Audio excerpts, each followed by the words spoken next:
क्या आप भी अपनी लाइफ की उस स्टेज पर हैं कि अब आपको लगता है कि अपनी ओवरऑल हेल्थ के लिए थोड़ा सा कुछ करना चाहिए, अपने माइंड को काम रखने के लिए, अपनी मोबिलिटी को इम्प्रूव करने के लिए, फ्लेक्सिबिलिटी को इम्प्रूव करने के लिए हमें कुछ एक्सरसाइजेस, स्ट्रेचेस या फिर योगा ट्राई करना चाहिए। लेकिन अगर आप बिगनर हैं, आपको नहीं पता कि कहाँ से स्टार्ट करें। Hello everyone, my name is Rashi Sharma. I am a certified physical therapist और आज इस वीडियो में मैं आपको बताऊंगी बेसिक स्ट्रेचिंग फॉर बिगनर्स। तो चलिए स्टार्ट करते हैं।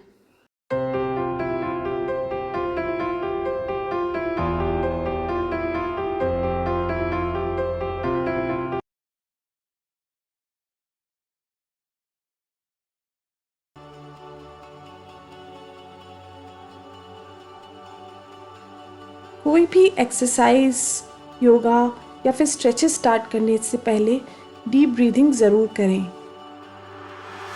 डीप ब्रीदिंग एक नेचुरल पेन किलर है। Inhale through your nose, hold for 2 to 5 seconds, then exhale through your mouth and repeat.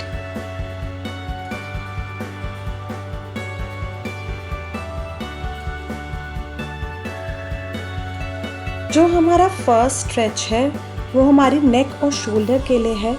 अपने हाथ को रोटेट करके हम फिंगर से क्रॉल करके अपने हाथ को उतने ही दूर तक लेकर जाएंगे जितनी दूर तक हम लेके जा सकते हैं।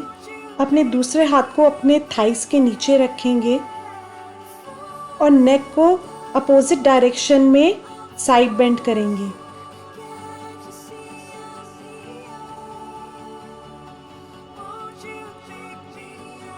इस स्ट्रेच से हमारी नेक मसल्स, ट्रेपेजियस मसल्स, हमारी shoulder muscles, rotator cuff muscles में एक स्ट्रेच फील होगा।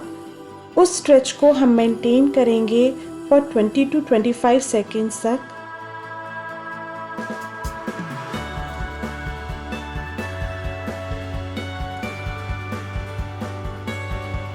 सेम हम अपने दूसरे हाथ का भी रिपीट करेंगे। अपनी फिंगर से क्रॉल करके उतनी देर दूर तक लेके जाएंगे जितनी दूर तक हम लेके जा सकते हैं। अपने नेक को अपोजिट साइड में साइड बेंड करेंगे।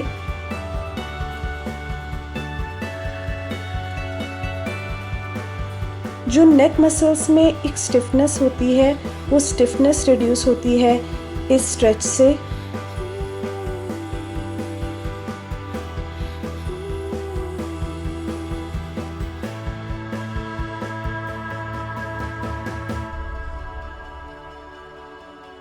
ट्वेंटी सेकेंड होल्ड से शुरू कीजिए, फिर 25 सेकेंड्स तक ग्रेजुअली बढ़ाइए।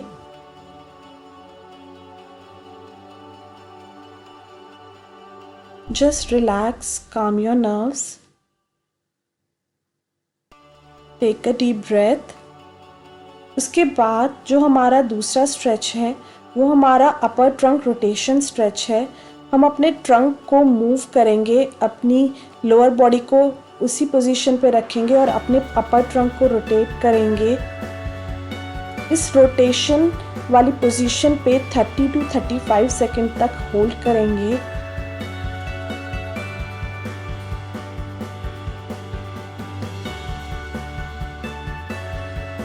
इस स्ट्रेच से हमारी नेक मसल्स की मोबिलिटी बढ़ती है, हमारी थोरेसिक स्पाइन की रेंज ऑफ मोशन इम्प्रूव होता है।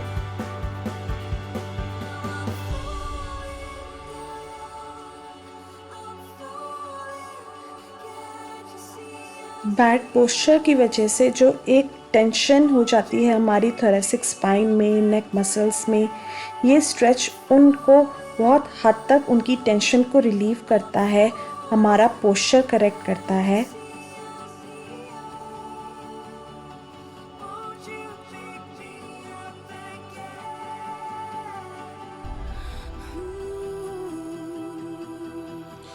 इस स्ट्रेच को भी आप 2 रिपीटेशन से स्टार्ट कीजिए। आप चाहें तो ग्रेजुअली बढ़ा सकते हैं, लेकिन 2 रिपीटेशंस भी एट अ टाइम बहुत हैं बिगनर्स के लिए।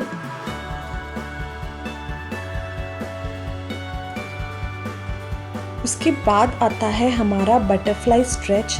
हम एक स्ट्रेट सिटिंग पोजीशन में बैठेंगे, अपनी स्पाइन को स्ट्रेट रखेंगे, अपने दोनों फीट के सोल्स को एक दूसरे से टच करेंगे और फिर उसके बाद अपने थाइस को जितनी ज़्यादा हम नीचे ड्रॉप कर सकें अपना उतने नीचे ड्रॉप करेंगे। अपने एल्बो स्ट्रेट रखेंगे, अपने शोल्डर स्ट्रेट रखेंगे।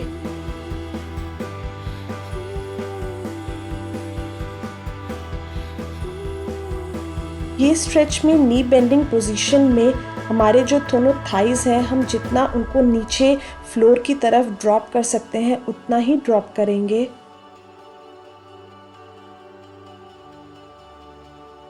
बटरफ्लाई स्ट्रेच एक हिप ओपनर स्ट्रेच है जिसके बहुत सारे बेनिफिट्स हैं।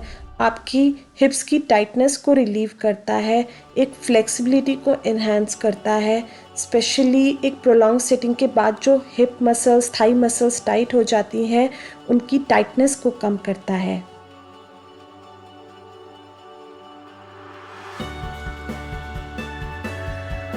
हर एक्सरसाइज के बाद थोड़ी सी डीप ब्रीदिंग ज़रूर कीजिए, थोड़ा सा रिलैक्स कीजिए, अपनी नर्व्स को थोड़ा सा काम कीजिए।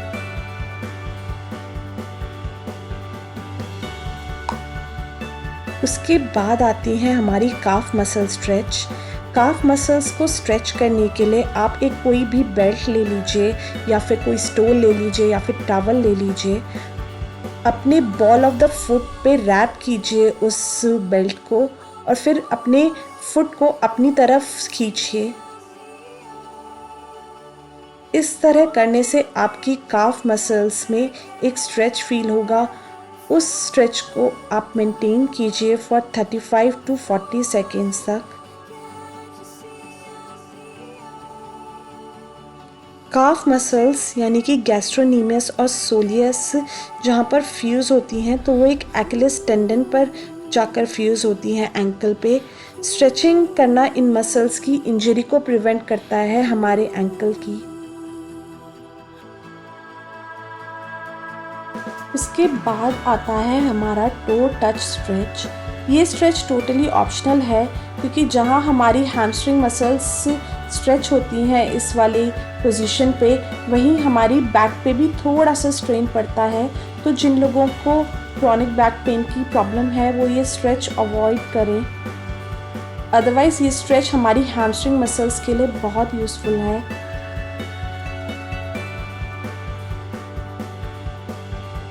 हैमस्ट्रिंग मसल्स को स्ट्रेच करने के लिए एक और स्ट्रेच है जो टोटली बिगनर्स के लिए है। उसमें हम अपने बॉल ऑफ द फुट पे एक ऐसे ही बेल्ट या फिर टॉवल को रैप करेंगे और अपने लेग को स्ट्रेट रेज करेंगे। इनिशियली आप चाहें तो अपना दूसरा लेग बेंड करके रख सकते हैं, लेकिन फिर ग्रेजुअली जब आप इस स्ट्रेच को बढ़ाएंगे 1-2 दिन करने के बाद आप अपने दूसरे लेग को सीधा कीजिए, जिससे एक अच्छा स्ट्रेच फील होगा आपकी हैमस्ट्रिंग मसल्स के लिए।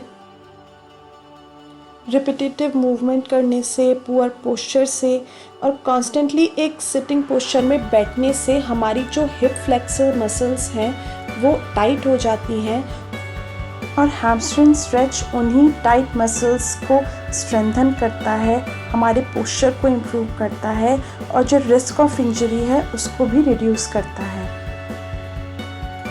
ये सारी स्ट्रेचिंग करते हुए हमें एक बहुत इम्पॉर्टेंट बात का ख्याल रखना है कि हम स्ट्रेचिंग करते हुए डीप ब्रीदिंग ज़रूर करें, क्योंकि इलेक्ट्रोमायोग्राफ स्टडीज़ के मुताबिक हमारी जब हम ग्रुप ऑफ मसल्स को स्ट्रेच करते हैं तो टेंशन इंक्रीज़ होती है हमारी बॉडी में, और जब हम ब्रीद इन ब्रीद आउट करते हैं तो हमारा अटेंशन हमारी सेंसेशंस पे जाता है और ये जो हमारे नेचुरल फिजियोलॉजिकल एक्शन को एनहांस करता है। तो जो मसल टेंशन है वो काफ़ी हद तक रिड्यूस हो जाती है। इसलिए ये स्ट्रेचिंग टिप हमेशा याद रखें कि जब आप एक्सर्ट करें, अपनी मसल्स को स्ट्रेच करें, तब आप एक्सहेल करें, यानी कि ब्रीथ आउट करें। उसके बाद आते हैं हमारे single leg to chest stretch. इसमें हम अपने नी को बेंड करेंगे और फिर अपने हाथ से अपने नी पर प्रेशर लगा के अपने चेस्ट के पास लेकर आएंगे अपनी नी को। इस स्ट्रेच को हम मेंटेन करेंगे फॉर 20 to 25 सेकेंड्स तक। ये स्ट्रेच बहुत बेनिफिशियल है हमारे हिप मसल्स के लिए और हमारे लंबर स्पाइन के लिए। ये स्ट्रेच हमारे स्पाइनल नर्व्स के प्रेशर को रिलीज़ करता है एक अच्छी स्पेस बनाने के लिए उन नर्व्स के लिए, ताकि वो स्पाइन से आराम से एग्जिट हो। ये स्ट्रेच आपकी गैस्ट्रोइंटेस्टाइन के लिए भी बहुत यूज़फुल है। जिन लोगों को एसिडिटी की प्रॉब्लम रहती है, गैस की प्रॉब्लम रहती है, वो ये स्ट्रेच रेगुलर करें तो ये प्रॉब्लम्स काफ़ी हद तक डिमिनिश हो जाती हैं।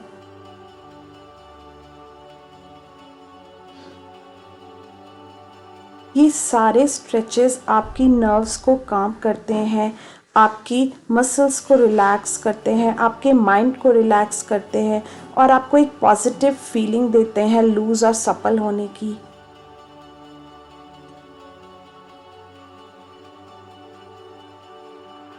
Single knee to chest stretch के बाद हमारा जो नेक्स्ट स्ट्रेच है वो है double knee to chest stretch. इसमें हम अपने दोनों नीज़ को बेंड करेंगे, अपने हैंड से अपने नीज़ को अपने ग्रैब करेंगे और फिर अपने चेस्ट के पास उसको लेकर आएंगे।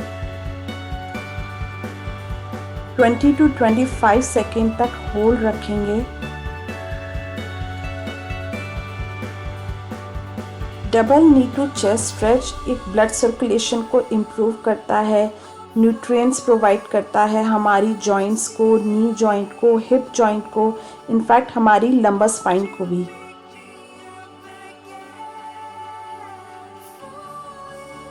ये स्ट्रेच हमारी मसल स्टोरनेस और स्ट्रेस को भी बहुत हद तक रिलीव करता है।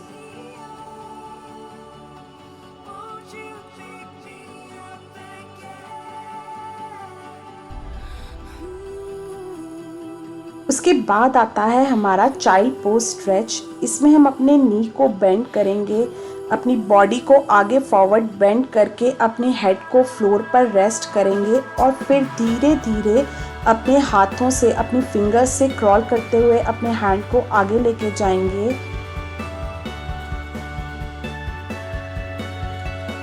ये स्ट्रेच आपकी हिप मसल्स को, थाई मसल्स को, आपके एंकल को स्ट्रेच करता है, आपके ब्रेन को काम करता है, आपका स्ट्रेस और फैटीग जो होता है आपकी बॉडी में उसको रिलीव करता है और आपकी बैक पेन को भी बहुत हद तक रिड्यूस करता है।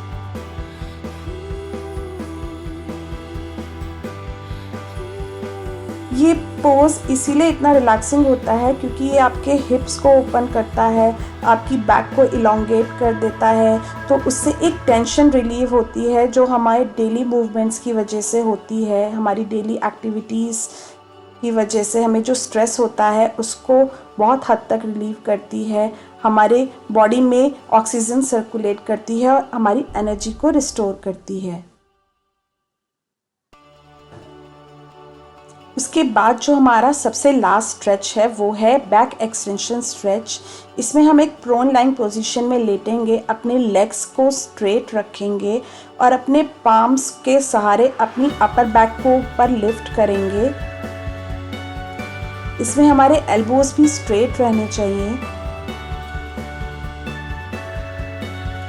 इस पोजीशन को हम मेंटेन करेंगे फॉर 20 to 25 सेकेंड्स तक। बैक एक्सटेंशन स्ट्रेच हमारी ओवरऑल स्पाइन की मसल्स को स्ट्रेंथन करता है, हमारी सर्वाइकल स्पाइन को स्ट्रेंथन करता है, थोरैसिक स्पाइन को स्ट्रेंथन करता है, हमारी लंबर स्पाइन को स्ट्रेंथन करता है, यहाँ तक कि हमारी शोल्डर मसल्स को भी बहुत हद तक उसमें एक इम्प्रूव मोबिलिटी लेकर आता है, फ्लेक्सिबिलिटी लेकर आता है।